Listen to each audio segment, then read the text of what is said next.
provided to the Co-Star, the official newspaper of the Borough of Belmar, and the Asbury Park Press on December 2nd, 2020. A notice of this meeting was posted on the bulletin board of the municipal building.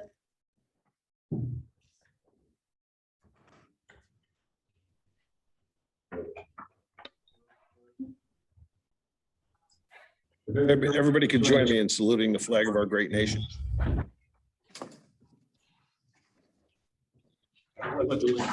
To the flag of the United States of America, and to the republic for which it stands, one nation, under God, indivisible, with liberty and justice for all.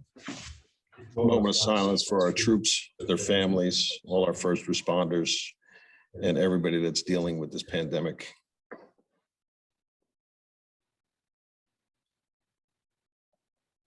Thank you. Okay, we'll go into workshop. I have a couple things for workshop. The first thing I want to talk about is the first aid building is up for sale, and I wanted to bring it up to the council members. The building's been used for public safety for all different things. When we had storms and training and water rescue was there, first aid was there. And since we have most of our volunteers that work for the first aid coming back with us, we were thinking about trying to negotiate to buy the building from the first aid. I think that with everything that went on with the training and the lifeguards and all the summer help that we have and the training that everybody has to go through, that upstairs room was used for a lot of different things for the CPR training. And I want to know how the rest of the council feels about if we move forward to try to negotiate to buy that building. So if anybody has any objections to it, or do you think it's a good idea? I mean, I've talked to the police chief and our fire administrator and to all our professionals, and even to build a building like that on borough property somewhere, it would cost us a lot of money. So, we're thinking about trying to negotiate to get that building. So does anybody have any objections to doing that? Or I don't have an objection. I have some questions. Yeah, go ahead. Do we know how much they're looking to get for it? Well, moving forward, we'll probably have an appraisal done. They're looking for basically the highest bidder. I'm sure it'll be developers looking at the property. We'll weigh it out to see, what we think we can get the building for and the property for. We'll instruct our borough attorney to do some negotiating, and hopefully the members, I guess the members would vote on the price and what we're going to do with it. But I think the whole piece of property is still a valuable piece of property for our public safety concerns in the borough. So, but I also wanted to hear from what the council members and what they thought of to, see if we go forward. I mean, it's going to be a negotiation process to see what we can get it for. Mark, have they listed it for sale at all? Like, is there a price? They listed it, they're accepting bids, and there's a bid schedule to file, a bid. And I think it's pretty tight schedules. I think like they're looking for bids in June. That's why I wanted to bring it up tonight to, see what the other council members think. Mark, I have a question. Yes, Councilwoman Wong. What would happen if we were to purchase the other firehouses? Would we then be able to combine them? Because this is a big piece of property. Well, it's a possibility. We would have to talk to, some of the fire departments, and, that's down the road after it was purchased, if they wanted to use it. I mean, one of the things is that we're looking at is the 3rd Avenue garage is really starting to get a lot of equipment in there. And as we go along and the lifeguards have more equipment, We're starting to look at, storing the lifeguard equipment there and some of the beach things that we have down there. It would be nice if it was big enough to store all of our Third Avenue garage equipment, and then we could sell off that property, because then it'd probably be a wash. But so, the first thing is we have to decide whether we think that it's still a valuable piece of property for public service, for public safety. I've done a lot of training on the second floor of that building as a police officer over the 25 years. So the police would use it, lifeguards for all their CPR and all their certifications that they need classroom training on. They would use it. The fire departments could use it for a lot of their in-service training. And so when we started to think about it, and you look at the size of the building and you go, if you went to go build a building like that somewhere on borough property, it would probably cost you about the same amount of money as buying it. So I wanted to bring it up tonight because the schedule is pretty tight. And if we are going to contemplate on negotiating for it, we probably have a time limit to do that. Mr. Mayor, the only question I have is, how, I guess it's basically, can we afford it? I mean, is it something that would impact the taxpayers directly, or is it something we can find the money for, depending on the price? Well, I'm sure that it would have to be a bond to go out. Yeah, I mean, and I don't want to get, the last thing I want to do is get us into more debt, but the problem is this building is before us now. So, if it gets knocked down and sold to the developer and house is built, we would never have the opportunity to do it. Yeah. So it would probably, even though we're trying to work our debt down, this is presenting itself now, and we probably have to do a long-term bond to purchase it. So, but my opinion would be, it would only be the cost of an appraisal to figure out how much it is, right? Before we decide how, I think you start the process, right? And if we find out it's too expensive or it's prohibitive, then we don't need to go through with it. Right, yeah. So, yeah, I mean, I think we start the process and we direct our attorney to, get involved in the bidding process and see where we end up and come up with a number that we think we're pretty comfortable with. Is it possible that we could get I know the first aid squad has some debt.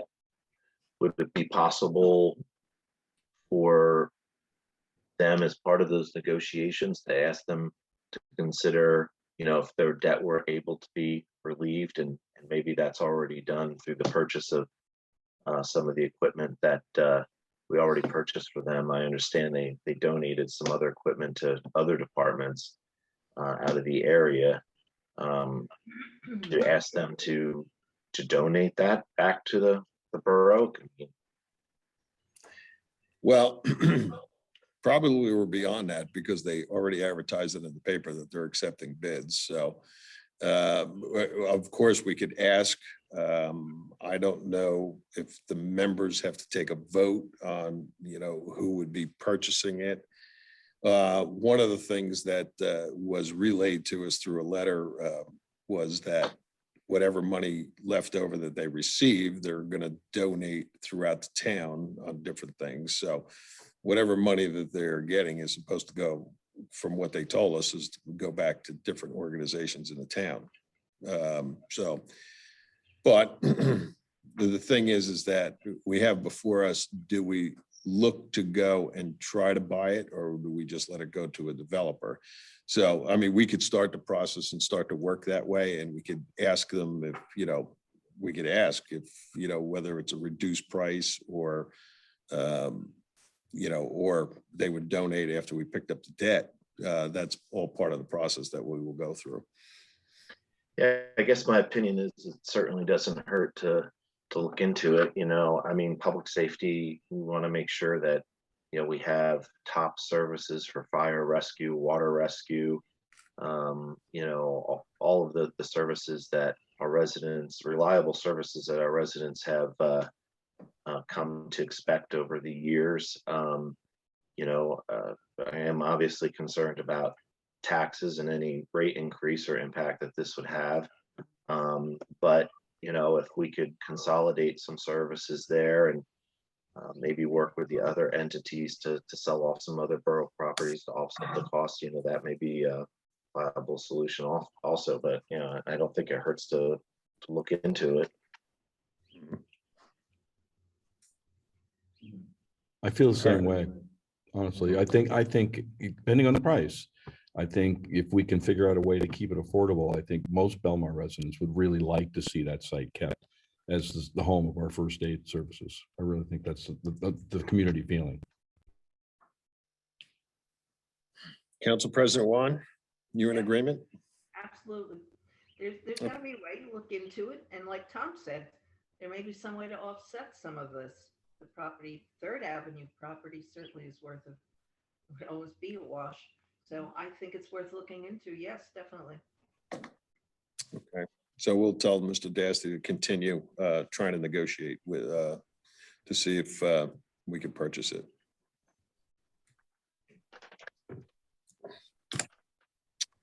All right,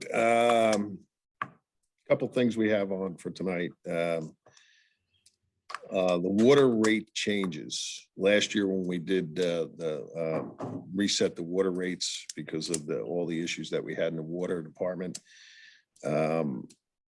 we reevaluated it again this year, which we said we were going to do. And one of the big things that stood out to us after we were able to repair I think it was something like 300 meters that weren't working, and now and then metering the beach and having a really clear picture of what the way the water department's running now. One of the things was we were charging residents that had multifamily and the condos association and the apartments $50 a meter for if it was only 1 meter for the whole building. What that did was it also put them into the high tier water rates because there was no actual water included with that. So after we took a look at it and the professionals took a look at it, and I know it's on for first reading, and I asked Bob Allison to be here for the next meeting, but I just wanted to get out there that what we decided to do to try to make it fair and to readjust where we need to readjust is anybody that has multifamily units with 1 meter or any of the apartments or the condos, we're going to treat them just like everybody else. We're going to raise it $37, but including in that $37, they will be getting 5,000 gallons of water. So if you take somebody like Marina View Towers that has about basically 100 units in it, they were being charged, every resident was being charged $50, but there was no water included. So after their meter went 5,000 gallons, they were paying, and it went all the way to the top rate. So after we took a look at it, there was about probably 450 to 500 residents that would be affected. So by doing that, like Marina View Towers now, before they get charged for any kind of water, would be almost 500,000 gallons of water before they would start to get charged. So it makes it fair for everybody. Plus those individuals and somebody that has a back house would pay the $87 for each unit, but then they would get 10,000 gallons of water included. So taking a look at that, all those people that are involved that way, it should be a significant savings for all them. And it makes it fair for everybody in town. So that's what's on for first reading. Anybody has any questions on that, Bob Allison will be here for the next meeting for the second reading on it when we have a lot of public questions about it. But after putting everything together and getting all the meters that were not working now, we think that was the right thing to do. So there should be a reduction. And then the other thing in this ordinance is we're removing the top tier because we don't need it anymore.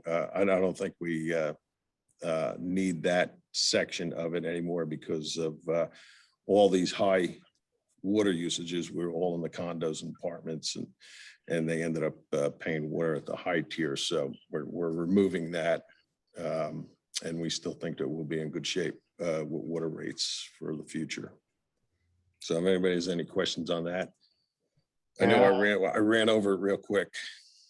Yeah, there was, I think we received some letters from some condo associations about this, and I guess, are they satisfied with this arrangement? Yes, yeah, we told them what we're gonna do and how we were gonna adjust it, because when we really took a look at it, really ended up not being fair that they were paying the 50 plus paying the higher usage fees. Yeah, I think it was an unintended consequence, right? I mean, it's not like we're thinking we wanted to whack them, right? But Yeah. I just wanted to make sure that they are now satisfied with the arrangement, and we're not gonna hear from them again when this rolls out. Yeah, I don't think so. I think they're satisfied with it, and it'll put them in line with what everybody else in town is doing. Like, I think we got about 1,500 residents that never go above the minimum, so they only saw an $11 increase, and this will work out. Probably they won't see anything more. They won't go over the minimums either.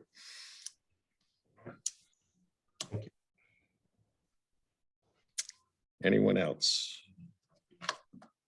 All right. I know with the new system and having it become more equitable for everybody in town, with the water and sewer, the solvency of that department has been restored, where it was in financially very, very poor shape up until recently.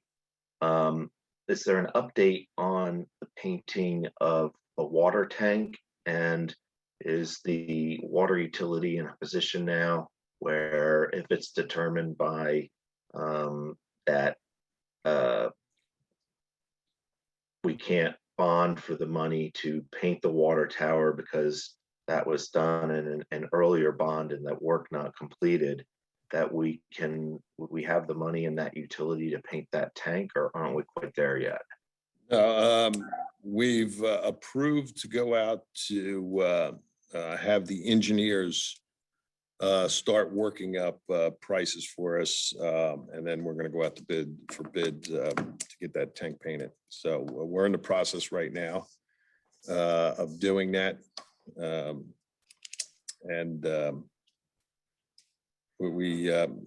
the attorneys have still told me not to talk about that bond issue. So, but they are giving us the green light to get going and get that done. Okay, thank you. Anyone else before we move on? I'm going to call on Chief Scott, because we have a resolution on here about the body mics, and I wanted to talk a little bit. I wanted to talk about we have a couple electronic speed signs in town. So if you could update us on both of those, Chief. Absolutely. Good evening, everyone. On November of 2020, last year, a bill was signed into law that all uniform patrol officers for the state of New Jersey will have to be equipped with body-worn cameras effective June 1st of 2021. They also appropriated $58 million as reimbursement funds for all of the towns that have to purchase these body-worn cameras. I believe there was 48% of the state had them in place already. So there's 52% that towns that are in the same process that we are in. Myself and several officers and the CFO and the borough administrator sat through many different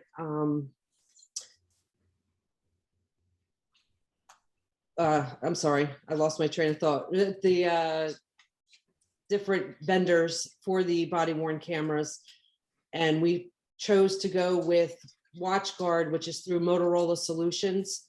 They were the best fit for our department and what our department needs are, as well as a lot of towns around us use them in the shore communities. So we've applied for the grant. The grant had to be in place and applied for by April 30th. and we put in for the grant. The money that the state is going to reimburse will not be decided on until or around June 1st is what we're being told. So we have to actually purchase them, and then we'll be reimbursed.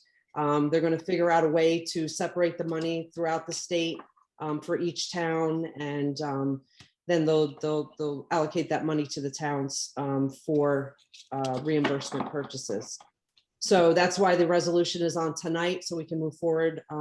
We have about a month to get them in place. Everyone is supposed to be equipped with them by June 1st. Does anyone have any questions on that? No, but good job getting that done before June 1st, because I know with 52% of the towns. So I actually have one. Go ahead, Councilman. Yeah, so there's $155,000 that we're spending. Is that just to purchase the equipment? That's to purchase the equipment and the storage. Unfortunately, the camera itself is not the expensive part of it. It's the storage. We have to keep recordings for up to 180 days, and that's just any interaction with the public. If there's anything that goes further, such as an arrest or anything like that, they'll have to be kept even longer. So we went with WatchGuard offers a cloud-based storage, which was the best offer from the different companies that we talked to. The server base was a little bit more expensive, but the cloud base will work well with us, especially during the summertime with the additional employees. We'll be able to, store all that and then be able to get rid of it in a timely manner. And so that's all included. It's a 5-year contract. On the 3rd year, they replace all of the equipment for the latest version, and everything is included in that. All service fee, everything is included in that price. Okay, thank you very much. I have a question Yes. and a comment. Chief, does this also apply to the specials, the 1s and 2s? It only applies to sworn officers. Class 1s are technically they're civilians. They Okay. have no power or anything like that. So it'll be for the Class 2s and the regular officers. All right, well, let's hope this isn't another unfunded mandate by the state of New Jersey and we get fully reimbursed through this grant. But it's good that our officers will have that technology. Yes, I think it's a great asset. It's a great tool to have. It's right there, and so everybody can see, actually what is happening. So, Thank you, Chief. I'm sorry. No, thank you. I'm sure everybody has seen that video that's gone around with the woman in the car yelling at the poor officer, and the officer was vindicated thanks to a body cam that he had. So I'm so happy, and it's going to protect our officers and the public. Thank you very much for getting that for our guys. Thank you. As far as the speed signs, we do have the mobile one that we are moving around town and collecting data. The traffic officers have set up a weekly schedule. We can leave the one sign up for about a week before we have to take it down and charge it. And each week that they're taking it down, they're giving me a printout of the data that is collected. It was on 9th Avenue last week, eastbound, and I believe the percentage was 0.01 for vehicles that were reported speeding. We do have it set at 35 as being in violation, and 85% of the vehicles that traveled eastbound on 9th Avenue were under the 25-mile-an-hour mark. We are in the process of purchasing hopefully 2 more of those. This way we can move them around a lot more than just having the one. And we'll also be utilizing the 2 signs that are on Ocean Avenue right now with the message for the paid parking. They both are equipped with radar, so we'll also be using those as well. Well, the reason why I asked is because I saw smaller electronic sign on a pole on 8th Avenue today. Did we purchase them or? Yes, that's the one. I Oh, don't, that one there. unfortunately, I don't have the schedule in front of me, but that is the sign that we've purchased. And we're in the process of trying to get 2 more of those through a grant. Is that, does that record? Is that the one that's recording? Yeah. Yeah, oh, that is the one that's recording. Okay, it's not our big sign that goes out. Okay. Yep. All right, very good. Anybody else have anything for our chief? I just want to compliment the chief on a great job, really great job. Thank you. Okay, that's all I have for the workshop discussion. So does anybody else have anything that's on resolution or ordinances tonight that they want to discuss before we get there? I just have a question on one of the resolutions. Can I do that now? Yeah, do it now. So 112 is for the lease agreement for the Cruise Bay location, but the lease term starts May 1st and we're approving it on the 4th. And this is a question for our attorney. Are we okay with that? Excuse me. Yes, we are. We'll probably have to prorate the first 3 or 4 days. But I'm sure that Mr. Kirschenbaum will be talking to the tenant about that. Okay, just want to make sure we can approve it. Yeah, it was a tenant with that. We actually put some for rent signs up in there because we weren't getting anybody through the bid process for it. And actually, we got somebody coming into town, taking a look at it and leasing it at the last minute. So we didn't have to leave it empty this summer. They have it basically, I think, for one summer, and then we'll negotiate further with them in the fall. Thank you. Mayor, I have a couple questions on a couple of the resolutions too. I don't know from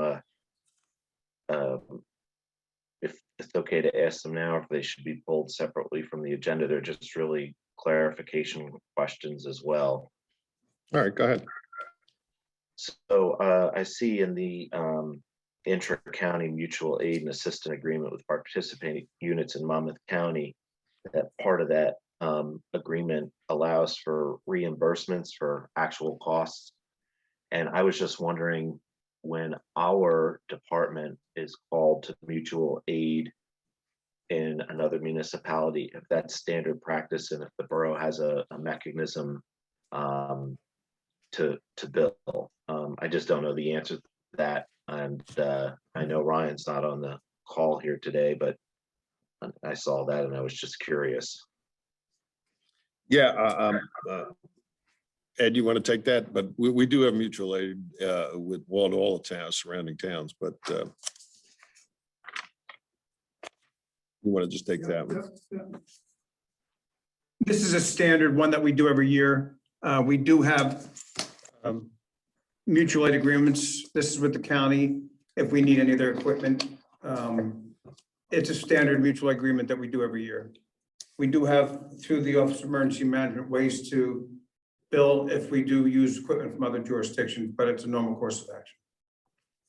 Okay, yeah, I just wanted to, see, we were called out and, our equipment was being used, if that was a standard practice and if we had an internal mechanism to do that. And my last question was on resolution 110. It starts out saying that the agreement for the summer entertainment is for the Heisman gazebo, but then later in the resolution it talks about it being at the Taylor Pavilion. So I just wasn't sure what exactly the location was. I'm assuming it's the Taylor Pavilion, but maybe they go to the Heisman gazebo if it's like the weather's permitting and they can do it outside. I just wasn't sure, but two different places were referenced. I could clear it up a little bit. It's two different locations. Only we're watching what the governor opens up. So right now we're allowing them to play in the gazebo. But if the governor keeps opening things up and they can move back to the Taylor Pavilion, we'll allow them to do that.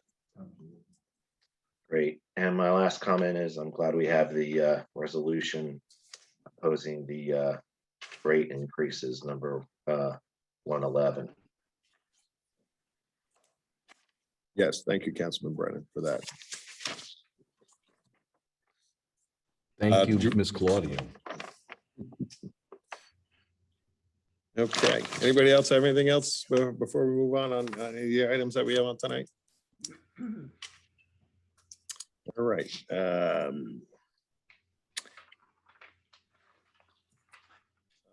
Proclamation, I don't have in front of it. It's Borough Clerks Week, and Pat, do you have that one? Do you want to read that one? If you'd like. Yes, because I don't have it in front of me, so if you could do that, I'd appreciate it. Okay. This is the 52nd Annual Professional Municipal Clerks Week. Whereas the Office of the Professional Municipal Clerk, a time-honored and vital part of local government, exists throughout the world, and whereas the Office of the Professional Municipal Clerk is the oldest among public servants, and whereas the Office of Professional Municipal Clerk provides the professional link between the citizens, the local governing bodies and agencies of government at other levels, and whereas professional municipal clerks have pledged to be very mindful of their neutrality and impartiality, rendering equal service to all. Whereas the professional municipal clerk serves as the information center on functions in local government and community.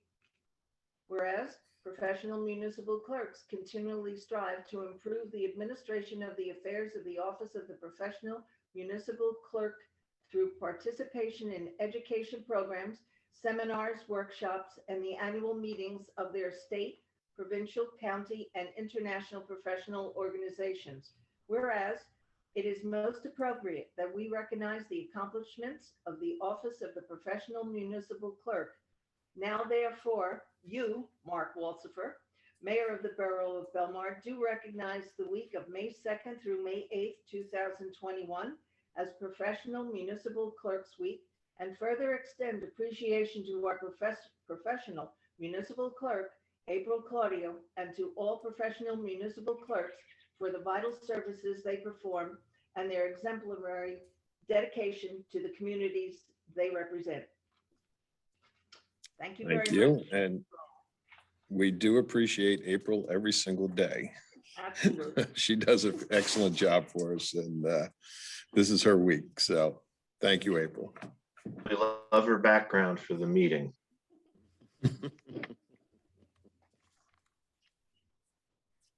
Okay, petitions. We have, I guess we have a petition opposing the Mediterranean project, right? Yes, I received a petition from Gerald Blacklefusco opposing the Mediterranean redevelopment project, and it was partially an online petition and handwritten signatures totaling 611 signatures.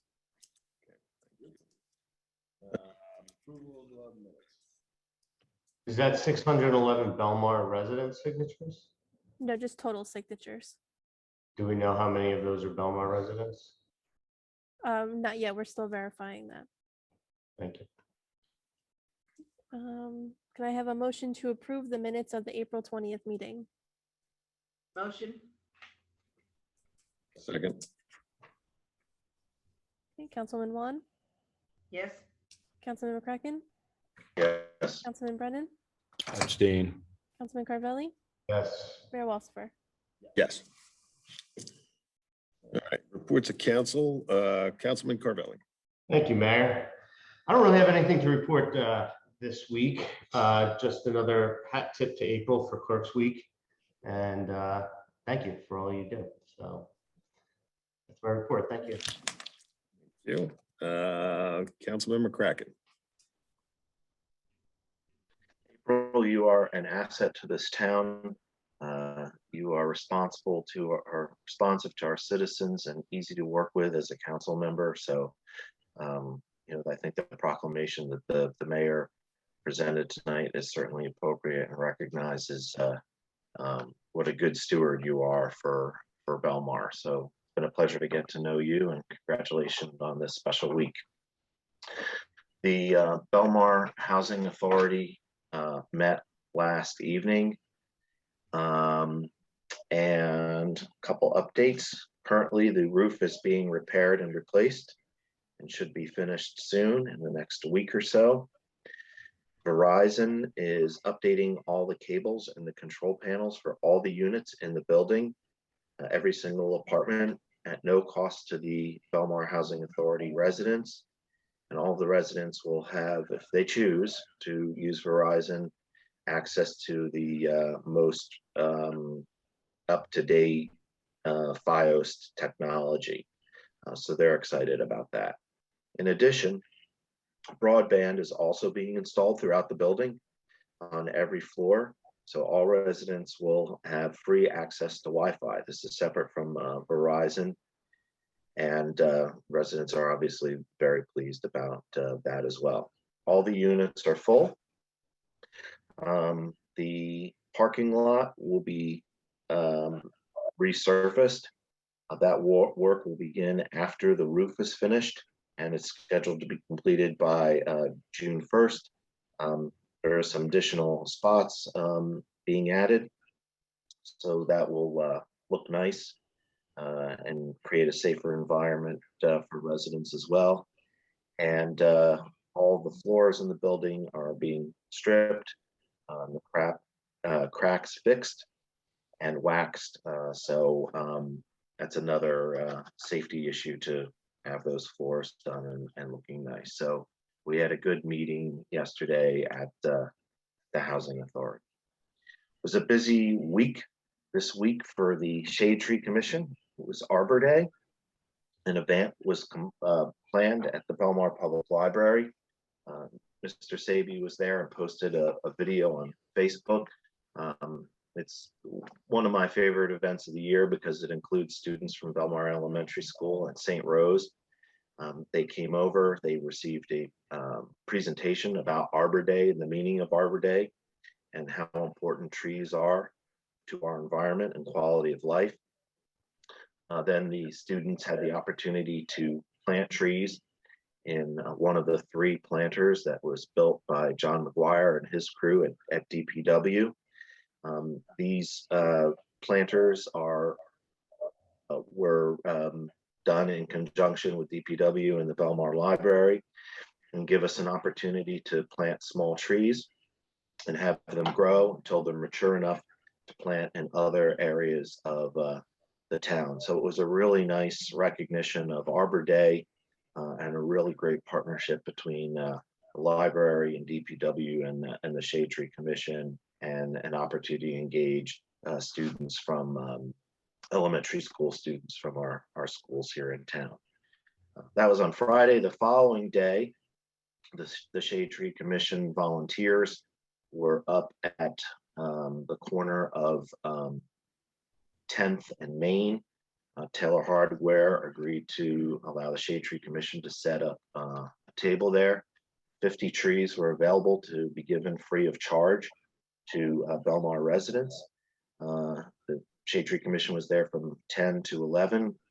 Many residents stopped by, those who had already reserved their trees and others who just heard through social media or whatever avenue that trees were being given away. It was a nice opportunity to be able to talk to residents and hand those trees out. And of the 50 trees we had available to hand out, I believe about 45 or so were handed out that day, and the other ones will be taken back to the library and planted so they can grow there and till they're mature enough to plant around town. So busy week for the Shade Tree Commission, but really nice and rewarding week as well. Thank you. Councilman Brennan.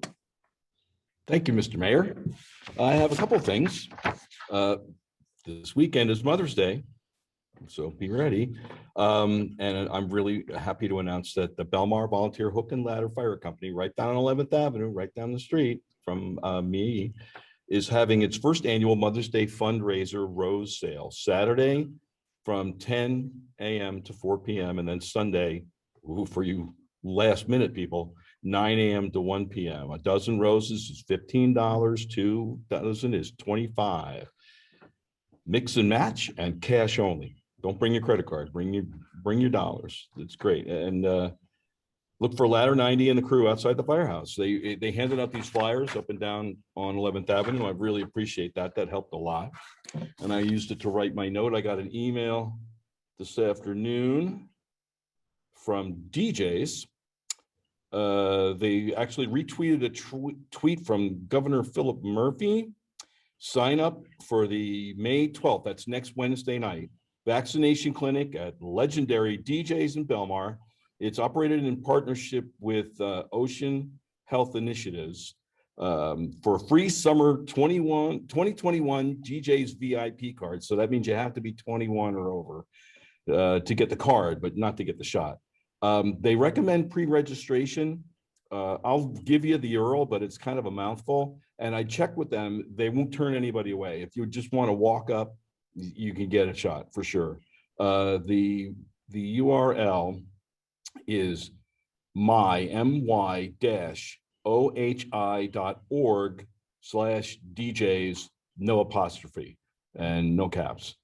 You're probably better off if you follow them on Facebook or if you go to their website, they'll have it right there and you can just click on the link and do the registration if you want. It's excellent. I'm really happy to see this. This kind of dovetails with the governor's shot in a beer thing that he's doing with the brewers. I mean, look, I have to apologize for missing the last meeting, but it's great to be vaccinated. And it was a chance for me and my wife to go see our oldest son and his girl down in North Carolina. We haven't seen him in months and months and months, and it's just wonderful to have a chance to go and visit. And I would have tried to zoom in, but you know how it is when they're all like, we're going to eat dinner. Okay.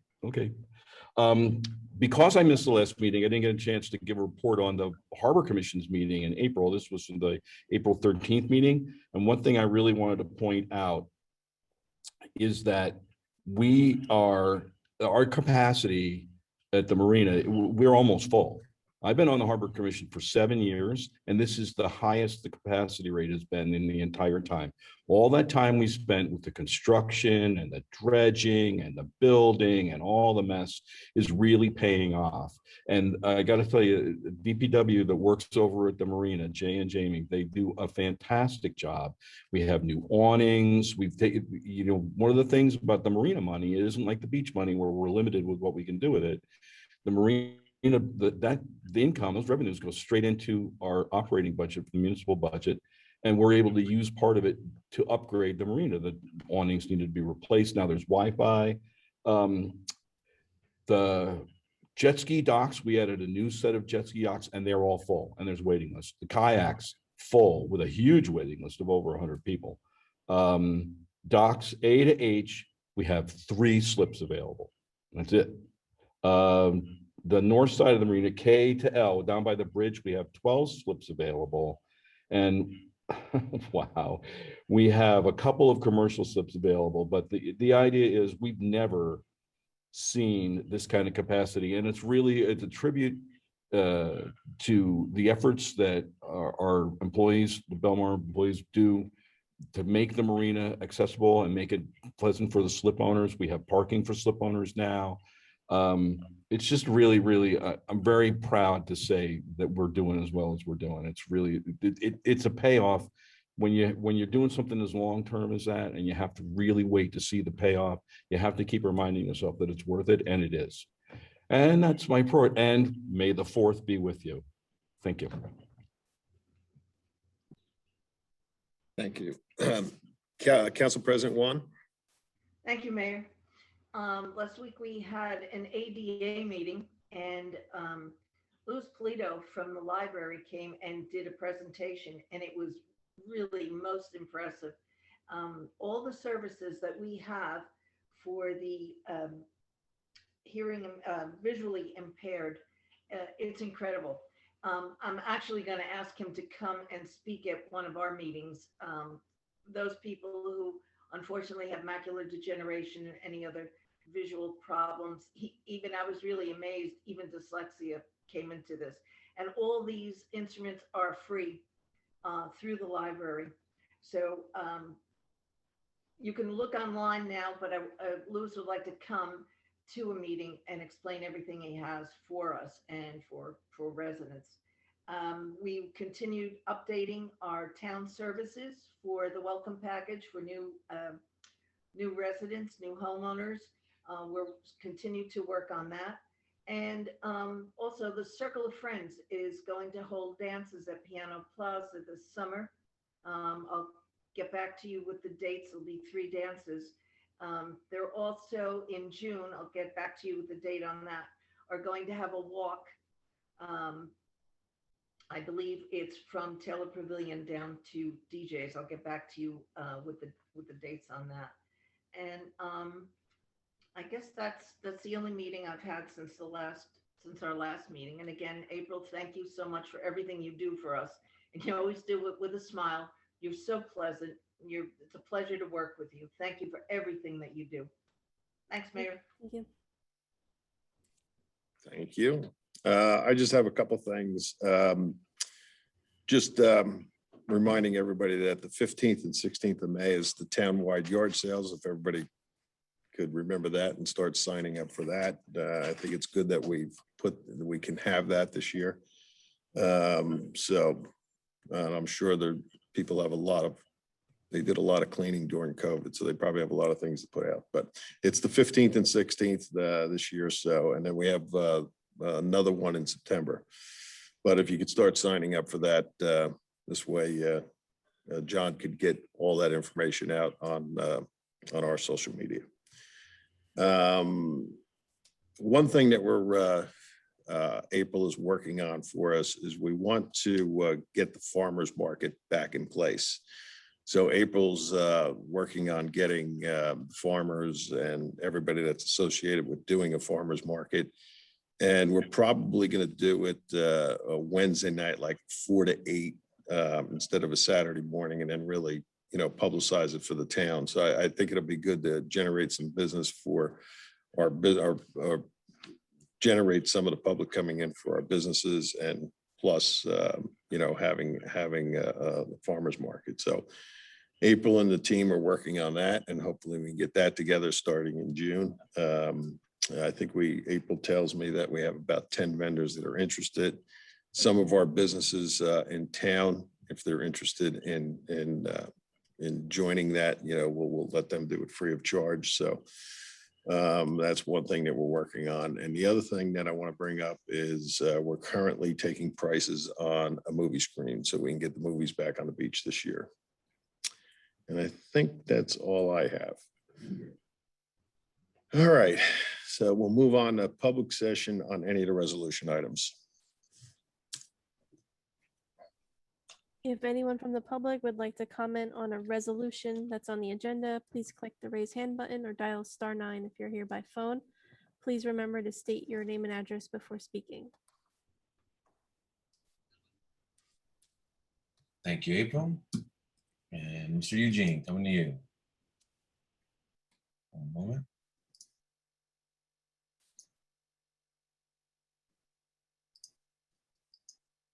Eugene Creamer, 4th Avenue. Hi, Mr. Kramer. How you doing? Okay, how's everybody? Good. I'd like, let's see, resolution number 2021-111. Resolution opposing New Jersey natural gas rate increase. Right at the beginning of this, I want to mention that my New Jersey natural gas bill is less than 1/2 my cable bill. New Jersey Natural Gas has been Belmar's most reliable utility. Here at my house, I have a constant pilot on the heating boiler, the water heater, and the stove top. And the only time that I've lost pilot was when I had to shut the appliance down and do service. I don't think it's really the town's place to alienate New Jersey Natural Gas by challenging their rate case. Actually, New Jersey Natural Gas can help Belmar out quite a bit. 3% of gas and electric rates are societal benefit charges. And the money from those charges is used to clean up and remediate former gas manufacturing plants. There are about 50 former gas manufacturing plants in New Jersey, and one is located in Belmar at 16th Avenue and Railroad. And that's a property that's owned by the borough. I think that New Jersey Natural Gas, in as much as they sold us the property, could be very much instrumental in finally getting and taking care of that sleeping dog. You probably remember we had a developer come in here and started talking about perhaps even relocating Borough Hall over to that property.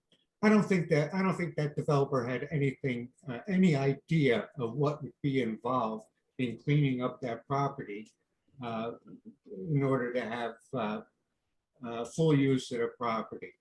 And I think if anything, Belmar should actually snuggle up to not just the New Jersey Natural Gas, but also to Jersey Central Power and Light Company.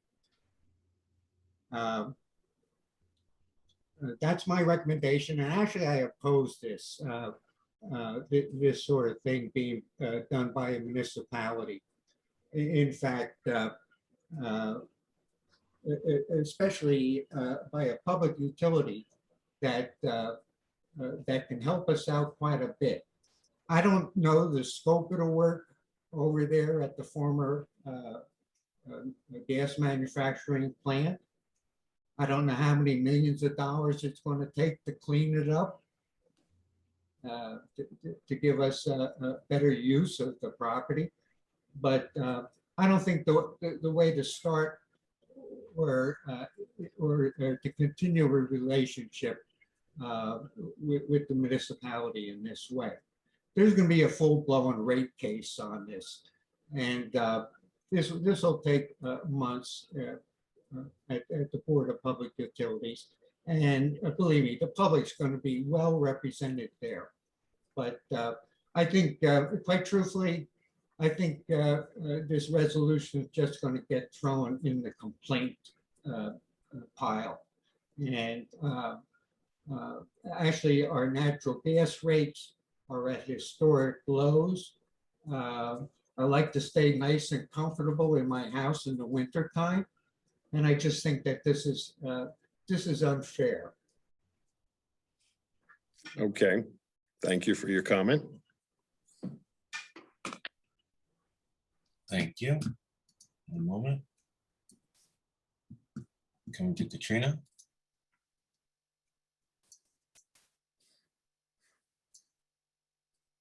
Hi, good evening. Katrina Klapsis, 1304 B Street. Hi, Katrina. How is everybody tonight? It's a beautiful night. Glad to see you all. April, God bless, you are a saint, putting up with all of us. My question is about the Taylor Pavilion space, the cruise base space. Are we allowed to know who is renting that space and what they're going to put in there, what their ideas are?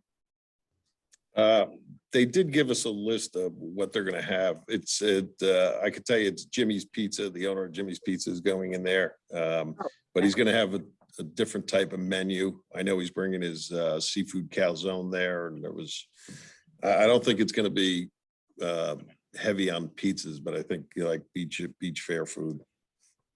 Oh, okay. Now, is he going to still have his pizza shop across on 8th or at? Yes, yeah, yeah. Oh, okay. All right, great. This is a thing about the natural gas, but it's not actually, it's a question about it. And it might not relate to this resolution at all. So if not, please forgive me and just tell me so. Does anybody know, is it normal? I got a call that the natural gas company is changing meters, that they're by the state law, they have to change meters, and that they have to change my meter. I'm just throwing this out. Does anybody know anything about that? And if you can't talk to me on this at this point, it's fine. I mean, I understand. We can check into it, but first I'm hearing of it. Okay. All right. So maybe what I could do is call Ed and ask Ed, if Mr. Kirschenbaum there, to see if he's heard anything about it either. If it's like a normal practice, if it's something I should be concerned about, or if it's just normal practice. Okay. Thank you. It's probably you. not the right time anyway, but thank you. Thank you. Thank you, Katrina. No more hands? Can I have a motion to close the public session? Motion. Second. All in favor? Aye. Next, can I have a motion to approve the resolutions as listed on the consent agenda? Second. There you go. Councilman Juan, Yes. Councilman McCracken, Yes. Councilman Brennan, Yes. Councilman Carvelli, Yes. Mayor Walsifer. Yes. Next, we have first reading and introduction. This is an ordinance amending Chapter 29, Section 7 regarding water and sewer rates and service charges. Do we have a motion to offer for first reading and introduction? Motion. Second. Okay, Councilman Juan, Yes. Councilman McCracken, Yes. Councilman Brennan, Yes. Councilman Carvelli, Yes. Mayor Walsifer. Yes. Next is ordinance 2021-9. This is an ordinance amending Chapter 18, Section 2.7 regarding rules and regulations for smoking on the beach. Do we have a motion to offer for first reading and introduction? Motion. One second. Okay, Councilman Juan, Councilman Yes. McCracken, Yes. Councilman Brennan, Yes. Councilman Carvelli, Yes. Mayor Walsifer. Yes. And last is ordinance 2021-10, an ordinance amending Chapter 16, Section 14 for regulation of conduct in parks and recreation areas. Do we have a motion to offer for first reading and introduction? Motion. Second. Okay, Councilwoman Juan, Yes. Councilman McCracken, Yes. Councilman Brennan, Yes. Councilman Carvelli, Yes. Mayor Walsifer. Yes. Okay, on the public session. Same as before, state your name and address. Okay. Yoga, did you have a question? I saw you before. You just missed the time. Actually, John, if Raise I your could go hand. first real quick. I'm sorry? If I could go first real quick, I did receive an email question from Anita Pecorelli of First Avenue. Her statement was, with the staff being vaccinated and the public being vaccinated and New Jersey being lowered into the yellow with our cases going down, when can we look forward to the library being open to the public? Is this Administrator? Yes, everybody should be aware of the governor's changes to some of the orders yesterday, so we're working with that. I've just had communication with the library today. The professional staff is going to be meeting, have a town hall meeting with the libraries this Thursday, May 6th, and pursue moving into phase 4 when feasible. So I'm waiting for Roe from the library to call me after that meeting on Thursday, and we'll make a decision. Thank you. Okay, thank you. I will now go to the list. Linda, I see you.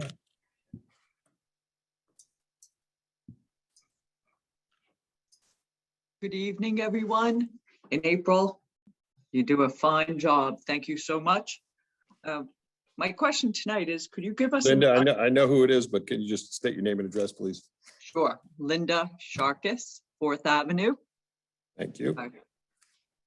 So it was interesting getting an update on the pickleball courts and the tennis courts and the lessons that are supposed to go along with those two courts. We're waiting any day. We have it all set to be painted, but the contractor is telling us he needs at least 45 degrees of temperature at night, because I was hoping they'd be done already, but everything is in place and we're just waiting for him. He said as soon as the weather is at 45 degrees at night, he's going to have it done for us. So I'm like you. I was hoping it was going to be done a couple months ago, but not yet. Okay, one more question. So how are you going to manage lessons for those two sets of courts for adults? Yeah, recreation setting that all up, and I don't have Barry on with me tonight, but if you contact him, he'll be able to explain how he's setting everything up for that. Okay, thank you. Thank you.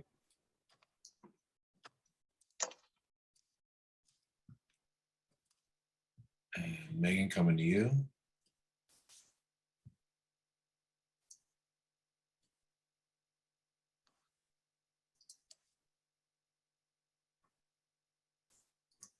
Hi, are you able to hear me?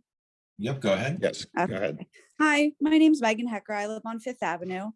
I'm sure everyone's very well aware of the issue that we're having with parking on Fifth Ave. So this weekend, I sent emails to several council members and I did receive several responses back. Thank you very much. I appreciate your time and consideration with this matter. I did also send 2 emails to Mr. Kirschenbaum specifically because I was told he would be the best person to reach out to. I have not received any emails back and just really curious what can be done to help the residents that live on Fifth Ave, that have a parking lot that does not accommodate all of the residents who are forced to park on Fifth Ave and now would have to pay to park on Fifth Ave and live in my apartment. Yeah, we're working on the issue with anybody that has the hardship. I'll let our business administrator explain what's going on. Right now, there's no enforcement down there until we get this in place to go through everybody that wrote to us about the hardships. So Business Administrator Kirschenbaum, if you could take that. Thank you, Mayor. Hi, Megan. I was off on Friday and yesterday, so I was waiting to get back to everybody. We've received emails and information of people with hardships, just like it is at that complex on Fifth Avenue where there's, I believe, 30 residents with only 27 or 28 spots. So we have all the paperwork we're working through with Park Mobile. It's area specific on 5th and 6th Avenue as well as North Boulevard. And we're going to be reaching out to everybody. I have a list here. I worked with April on it today. And we're going to hopefully get information from each and every one of you and get on what's called a whitelist with Park Mobile, where we can make sure that you don't pay for parking in that area. So we're on top of our game here with this, and we'll be reaching out within the next couple of days. Okay, so you feel within the next couple of days, we'll have some idea of what the next step is. That's correct. And of course, like the mayor said, there's no enforcement at the lake or North Boulevard at this time, because we want to make sure we get this right. Thank you. I appreciate everyone's time. Thank you very much. Thank you. Coming to Gina one moment. Hi, how are you? Gina Colucci, 206 Fifth Avenue. Hi, Gina. Hi, how are you? I guess, similar to the last caller, I do have concerns about the parking, and I'm happy to hear that you're going to be getting back to us soon. Part of the question that I have is the 10 p.m., 7 a.m. to 10 p.m., 7 days a week. I'm having a hard time with that. Is there anything we can do about adjusting that time? You have to unmute me. I'm sorry, I had to mute you before. Unmute. Thank you. The reason why I went to 10 o'clock is because, as you know, we have these pop-up car shows coming to town. We could change times with this Park Mobile whenever we want, but because of these pop-up car shows arriving at all different days and times, and we wanted to put a mountain of officers down there to write the parking tickets and to make sure that it's sort of a deterrent that we don't like them coming here. The reason why they don't go to Asbury Park is because they have to pay to park. So we're putting it till 10 o'clock right now. And we're going to evaluate it. But one of the reasons was for that, to see if we can combat it through parking enforcement.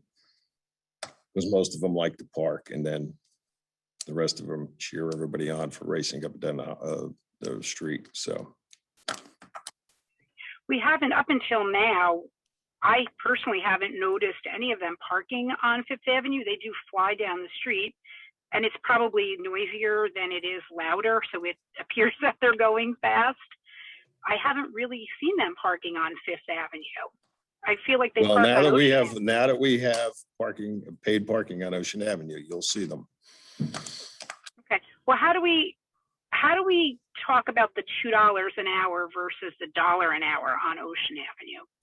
Because all the paid parking on Ocean Avenue was set by the judge, and that all that money has to be in the beach utility. Okay. All other parts of town is $2. Okay. And so where will that money go? Well, we want to use it for some beautifications. If you look at the sidewalk along Fifth Avenue, we want to get that replaced because it's all cracked. You know, we definitely want to use that money for different kind of beautification projects.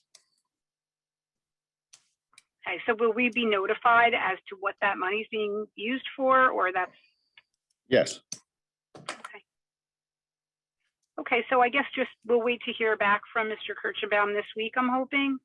Yes. Very good. Thank you all so much. Have a great evening. You too. Thank you very much.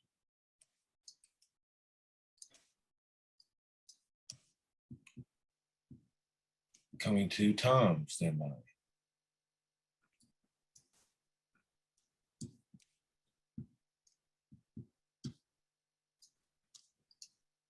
Hi, guys. I'm sure you're aware of the pop-up car rally. Hey, Tom, could you just give your name and address? We know who you are, but we got to put it up. Yeah, okay, I'm sorry. Tom Volker, 527 8th Avenue, Belmar. Thank you. You're welcome. The noise is horrendous. It really is. The other thing is they're going the wrong way on the one-way streets. They're going through stop signs. Somebody's going to get hurt, and it's a shame. I heard that 35 tickets were issued, which is a good thing, but it just seems so little compared to how many cars were here. And what else can we do, Mayor? Well, we're trying with the that we're going to really try hard with the parking enforcement, and we're, you know, we've been working with the chief of police and the police department and other towns, because it's not only affecting us, it's affecting Wall Township when they riding through their town to get in and out of Belmar. And there's other things that the chief's trying to work on. The problem is that, you know, you can't set up roadblocks and everything because we never know when they're coming until when they're here. It used to be they used to put it out on their website where they were going, and they got wise to all the towns monitoring their website. So now they have codes that they use, and we're still trying to figure out their code system through Twitter and different avenues, what they do. The other problem is it seems to be that there's no like one person organizing this. One of them will say, hey, you know, let's go to here, and they all sign up to go. So you can't even go after the organizer of it. So, but you know, we're trying to come up with all different ideas to try to deter them from coming here. Thanks. Is there any truth to, I heard this, that the only way you can give a ticket for noise is you've got to assess which car is the loudest and give that one car a ticket, but nobody else gets a ticket? Does that make any sense, Chief? No, Mr. Vogt, that is not true. If the vehicle has a loud muffler and it's creating noise, it can be issued a summons for the loud muffler itself. That's a violation. Mm-hmm. And is that what, when these cars go into overdrive and they've activated that noise, is that a part of a bad muffler, or is it actually something they have installed to do that? It could be something that they have installed. You know, there are things that create that noise, but you know, we're out there writing everything that we can. You know, we're not just picking and choosing which ones we write. So that is far from the truth. is that illegal? If it is a device that will do this, is that a legal device as far as the DMV is concerned? Yes, It is a legal device. yes, but it's still just a vehicle equipment violation. Okay, okay. All right, well, thanks for your time, guys. Thanks, Tom. Thank you, sir. And on my list, Mr. Husko, stand by.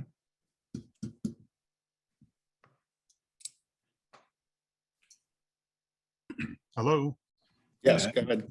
Hi, Gerald Buckafusco, 409 Fifth Avenue. First, I'd like to thank April, it being Municipal Clerk's Week. She does a very great job, very professional, and she's a real credit to the Borough of Belmar. I would like to make a comment on the petition that was filed earlier. I started this petition about a month ago because I felt the residents of Belmar needed a way to voice their opinions on the Mediterranean project, which was presented to the council on March 16th. And just like the developer, Russo Development LLC, was given the opportunity to present its proposals to the council, the residents and taxpayers should also be given an opportunity to present their opinions, and not right before a vote is to be taken on a project, but well before a vote is even considered. Unfortunately, as we have seen in the past, that does not happen. Thus, the need for a petition. I decided to submit this petition this evening because the mayor, council, and administration need to know how people feel before considering any further development plans for this site. Residents tell me they want to hear from council members. They want to know that the council supports their concerns. If 611 signatures are not enough to convince the council, then we will continue to collect signatures throughout the summer if necessary. To answer one of the questions today, in my letter that I forwarded, just so you know, of the 611, according to my double check through the voting records, I noted in my letter that 447 were from residents of Belmar, 119 from nearby towns and other residents of New Jersey, and 45 from out of state. So that's the breakdown so far. And I also like to take the opportunity to thank the many people that helped me collecting these signatures online and also in person. But I want you to know that this is not a movement against redevelopment. I am not against redevelopment. Redevelopment is necessary and good when done properly. This is a movement to persuade you, mayor, council, and administration officials that they must insist that all redevelopers abide by our master plan, the Seaport redevelopment plan, and all applicable zoning ordinances before presenting matters to the public. I hope each council member will recognize what is at stake for them and the future of Belmar. Thank you. Thank you. One moment.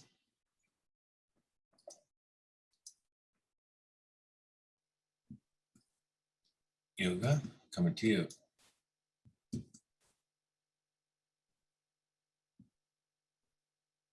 Hi, my name is Carmel. I was the owner of the first yoga studio in Belmar.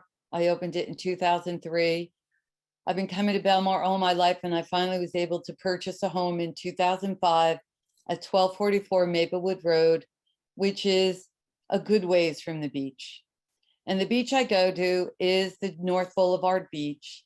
And I was just shocked that there were these park apps now. I go to the beach a lot. I'm 66 years old. I have a chair. I have an umbrella. And that, of course, anyone visiting would not park there first. So it's going to be pretty impossible for someone like myself to enjoy the beaches, which is why I live here. It's very emotional for me that that you would take this away from us. And I just you're going to try to give us some type of freedom here with this app, that if we live in Belmar, we should not have to pay $2 an hour to go to the beach, because I live here to go to the beach at this point in my life. I teach yoga still, but certainly don't make enough money in a week to pay for me to go to the beach. And I already sometimes can't even go there on Saturdays and Sundays without that park app. So I just ask for your consideration. I would really appreciate that. I've written to some of the members and have heard nothing back yet, but you know, I love Belmar. That's why I live here. I've been coming here since I was a little girl, and I love going to the beach. And you know, I can't walk from here. I don't feel safe riding my bike anymore. So I just thank you. I just wanted to be heard. Thank you very much. I'd love to hear what you think. Anybody?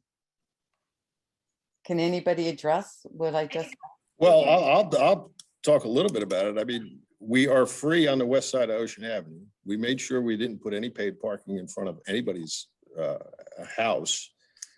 We feel that it's not an inconvenience for the residents, but on the extra added spaces that we did, because we were very close. That's the reason why it's not on the west side of Ocean Avenue, to make sure the residents have ample free parking. But that's we took not a look true. at it very careful. We took a look at it. So you could come down to the beach and it's free on the west side of Ocean Avenue. And it's Yeah, but free on don't you all the blocks. understand that everybody is going to go park there first, even from outside of Belmar? Belmar residents like myself who live on Maplewood Road, very far away from the beach. Sure, if I lived in one of those houses, who would care? But people who do live in those houses, which more power to them, they have people who come, they pull their car out of their driveway, park in front of their house. Their friends get to park in their driveways. People like me do not have an opportunity to park. And I'm asking, I mean, you pay, is there nothing that a resident can do to be serviced here? That's why it's not enough to say, oh, well, there's no house there. Well, I can't afford a house on that area of Belmar. I would love to, but I can't. I live over a mile away from the beach. A Belmar resident should be like, even in other towns like Point Pleasant, where they get tons of people, they get Belmar, they get resident parking. We should have. That's because they have everything east of 35 highway is paid parking. So they have to give resident parking. That's not how I don't see any, no, that's not true, Mayor. I'm sorry. It is true. Because I Everything go to east of Point 35 Pleasant a lot. highway is, well, you haven't been there this year because they put paid parking all the way to 35 highway. Well, I go there and walk a lot, but nevertheless, I think you should care a little bit about people who don't live in the big houses on, east of Main Street, because it's a lot. Okay, thank you. Thank you. Thank you. Maria, coming to you. Hi, this is Maria Rondinaro, 1246 Pine Tree Way. How are you? Hi, Maria. Hi, thank you again, April. I working with you is always a pleasure. Thank you for all that you do for all of us. I'm one of the many Belmar residents who signed the petition against the Mediterranean project. I think we need to protect the Seaport redevelopment plan and the guidelines, no matter what's built there. It needs to comply for many reasons, but specifically this project has insufficient parking. It's a strain on our already old sewer and infrastructure, and it would make traffic a nightmare. One of the questions that I have for you today is the way that it stands right now with the proposal that we saw at the council meeting, with the underground parking already in a flood zone, could that potentially increase our flood insurance? No, And why is that? because it's not in the flood zone, it's paid parking. Plus, our engineers and I really don't want to get into it because as it came back to the council yet, our engineers and our planners are working with the developer to make sure that he has enough parking, make sure it fits within the Seaport redevelopment. Just because a landowner comes and presents it to us, just like this petition, it's going to go over to our planner engineer to look at the concerns, and they will come back to us and let us know what progress they made. So a property owner has the right to come in and present a project to us. It goes to our planner and engineer. I'm not going to sit down with it and say if it meets our Seaport redevelopment criteria or not. That's what we have planners and engineers for. So that's the process it's in right now. They're working with the developer to make sure there's enough parking, making sure that the town, it will be well covered. That's what our planner and engineer do. Great. So you're guaranteeing that the Seaport redevelopment guidelines will be met the way that they are. We will not be going back to. I am guaranteeing that we will listen to our planner and engineer. Okay. I know that the Environmental Commission, the Harbor Commission, that so many have worked very hard for us to get a better insurance rating. It'd be foolish for us to entertain any project that puts residents at risk of losing that. And so I just hope that Believe me, that won't happen. Okay. As we open up more, I'd like to request that we continue using Zoom as a platform in addition to whatever, if we return to the courtroom, for more accessibility for the residents to participate. Okay, we'll take that under consideration. Is that not something that has already been spoken about? Well, we're seeing what the governor does because, you know, I would like to get back to in-person meetings. Well, me too. And as you remember, I'm always at them as much as possible. But today, so far, we have 71 attendees, and that's more than we had in the courtroom. I mean, I remember when we were, you know, the room wasn't so filled. So I love the idea that people who have different work schedules, people who are home with their kids like me, are able to still participate as residents who aren't, you know, maybe needing childcare in order to, you know, or not able to access transportation to get to the meetings. So please do keep that under consideration. And then the very last thing that I have is, you know, I'm hearing so many residents worried and upset about the additional paid parking around Silver Lake and Lake Como. And I heard that it sounds like there might be a white list for Park Mobile, that's what you're working for people who live by those areas. Is that what it sounds like? That what you Yes. said? Okay.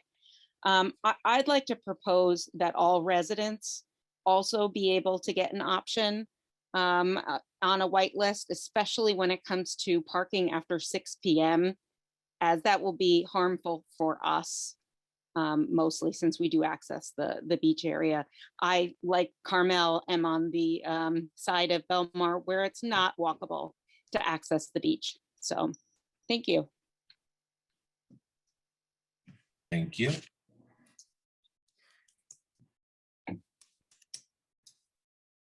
And Mr. Kramer, back to you.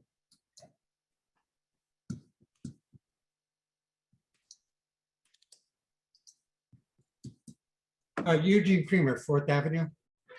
Hi, Mr. Kramer. Hi. I see John from DPW is there. Can I ask a question? Sure. Yeah, John, I'm just curious as to, is the water level in Silver Lake adjusted? In other words, John, you're going to come off of mute. Okay, can you hear me? Yep, go ahead. Okay, yes, the water level is adjustable. Yeah, okay, I'm just curious as to how often that has to be done. Is it done like in anticipation of a big rainfall or something? That is correct, sir. What we will do is, if there's a forecast of a few inches of rain, we will open up the gates to lower the level of the lakes in anticipation of, usually for every inch or two of rain, you're gonna have, maybe sometimes up to a foot of water in Silver Lake. So, we will lower it a few inches just to make sure that it can handle, any excess rain. Yeah, okay, very good. Thank you very much. I was just wondering why the level in the lake appears to be different, on occasion. I have one other comment, Mayor. You mentioned about sharing parking meter revenue with the beach utility. You may want to have the borough attorney take a look at that. It was, well, for two reasons. Number one, there's no longer a public advocate in the state of New Jersey. And number two, if you read the decision and the opinions, you'll see, and it's called I believe the public advocate's name was Slocum. You'll see that the reason the borough had to share the parking receipts with the beach utility was because it was targeted at the beachgoer. And the public advocate at that time said that the reason that condition was put in place was because there was no other place in town that charged for parking. And that is no longer the case nowadays. Yeah, we'll take a look at that. Last I remember with the judge ruling was when it was put to $2, it had to be put back to $1, and it could only be increased if the need for beach revenue had to be raised. So we'll take a note. I'll have the borough attorney take a look at that. Okay, thank you. All right, thanks, Mr. Kramer. Thank you. And seeing no more hands. April? Can I have a motion to close the public session and adjourn the meeting? Motion. Second. All in favor? Aye. Thank you, everyone. Thank you, April. Thank you. Thank you, April. Good night, everyone. Thank you for watching, everybody.